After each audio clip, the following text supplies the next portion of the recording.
আজকে আমি আমার জীবন কাহিনী শোনাবো। একটু ধৈর্য আছে তোমাদের? আজকে হচ্ছে শুভ রথযাত্রা। সবাইকে রথযাত্রার অনেক অনেক শুভেচ্ছা জানাই। জয় জগন্নাথ। জানো, হিসাব মতো আজকে আমার জন্মদিন। কেননা যেদিনকে আমার জন্ম হয়েছিল সেদিনকেও ছিল রথযাত্রা। 15ই আষাঢ় শনিবার রথযাত্রা ছিল। তাই আজকে রথযাত্রা আছে, কিন্তু সেই তারিখটা নেই। তাই আজকে হচ্ছে মতো আমার জন্মদিন। তো যাই হোক বন্ধুরা, আজকে যেমন রথযাত্রা, যেমন জগন্নাথের দুটো হাত নেই, তেমনি আমারও জীবনে আমার মাথা থেকে মূল্যবান মানুষের হাতটা নেই। জানো তো, যখন আমার বয়স ছিল 8 মাস, তখন আমার জীবনে মূল্যবান মানুষটা ভগবানের কাছে প্রিয় হয়ে গেছে। তাই সেই মানুষটা যতদিন তোমাদের জীবনে আছে, তোমরা মূল্য দাও, অবহেলা করো না। জানো তো, কার ভাগ্যে কি আছে।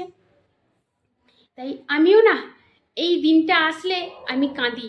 কেননা আমি যখন জন্ম নিয়েছিলাম, আমার মা বলে ঝমঝম করে বৃষ্টি পড়ছে আর বিকেলবেলায় রথ ঘুরছে, আর কি কাদা রাস্তায়। আর আমি সেই সময় জন্ম নিয়েছিলাম বিকেল 5:30টায়। সেদিনকে ছিল শনিবার রথযাত্রা। তা আমার বাবা, আমি মেয়ে হয়েছি শুনে আমার বাবার কি খুশি, কি আনন্দ। যখন খবর পেয়েছে আমি হয়েছি, তা আমার বাবা ঝড় বৃষ্টি মানেনি, ছুটতে ছুটতে কানলা থেকে চলে আসছি। আমি মামার বাড়িতে হয়েছিলাম। আমি হয়তো সৌভাগ্য নিয়েই জন্মেছিলাম। আমার বাবা মা দুজনই আছে, কত ভাগ্য নিয়ে আমি জন্মেছি। আমার বাবা কি খুশি, মেয়ে হয়েছে বলে কোনো অবহেলা নেই, কত আনন্দ, সবাইকে মিষ্টি খাওয়াচ্ছে। আমার মা বলে খুব খুশি ছিল, খুব আনন্দ ছিল।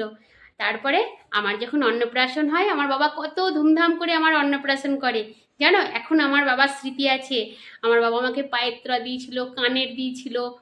সেই যখন আমার 7 মাস বয়সে যখন আমার অন্নপ্রাশন হয়, অন্নপ্রাশনে কত খুশি, কত আনন্দ। কিন্তু যখনই আমার 8 মাস বয়স হলো, তখনই আমার জীবনে চলে এলো দুঃখের কালো ছায়া। ভগবানের প্রিয় হয়ে গেল আমার বাবা। আমার বাবা বাসের কন্ট্রাক্টর ছিল, বাসে কানলা রোডে। হঠাৎ আমার বাবার সামনে থেকে একটা বড় লরি এসে সেই বাসটাকে ধাক্কা মারে। আমার বাবা ছিটকিয়ে পড়ে যায় রোডে। আমার বাবার বুকের লাংস ফেটে যায়। সঙ্গে সঙ্গে হসপিটালে নিয়ে যেতে যেতেই আমার বাবা নেই। বলো তো, আমি আমার বাবাকে ঠিক করে দেখিও নি, অজ্ঞানই যা দেখেছি। হয়তো আমার বাবার কোলে আমি খুব খুশি হতাম, হাসতাম, আমার বাবা আমাকে আদর করতো, কিন্তু আমার তো কিছুই মনে নেই। তখন তো আমার জ্ঞানই নেই, তখন তো আমি অজ্ঞান। তখন আমার বয়স তো 8 মাস। কি এমন থাকবে বলো মনে? কিছুই মনে নেই। তাই সবাইকে বলবো, বাবা থাকতে বাবার মূল্য দাও। তাই অনেকের কাছে অবহেলিত হয়েছি আমি, যে এ মেয়ে এ মেয়ে কী কপাল নিয়ে জন্মেছে যে নিজের বাবাকেই খেয়ে নিল। কোনো কি মেয়ে পারে তার বাবাকে খেয়ে নিতে? বলো।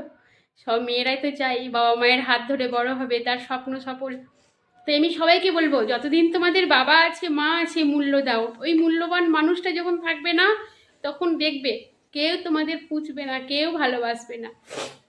তাই যতদিন সেই মূল্যবান মানুষটা আছে, ততদিন সেই মানুষটাকে মূল্য দাও, ভালোবাসো, সময় দাও। মা বাবা যতদিন আছে, তাই আমার মা আছে, আমি আমার মাকে ভীষণ ভালোবাসি। যদি তাই সেই মূল্যবানের মানুষের হাতটা আমার মাথা থেকে সেই দিন থেকেই চলে গেছে। তাই এই শুভযাত্রাতে যাই হোক, আমি আর কিছু বলবো না। সবাই ভালো থেকো, আনন্দ করো, রথযাত্রার আনন্দ নাও। শুভ রথযাত্রা। জয় জগন্নাথ। সবাইকে ভালো রেখো, সুখী রেখো।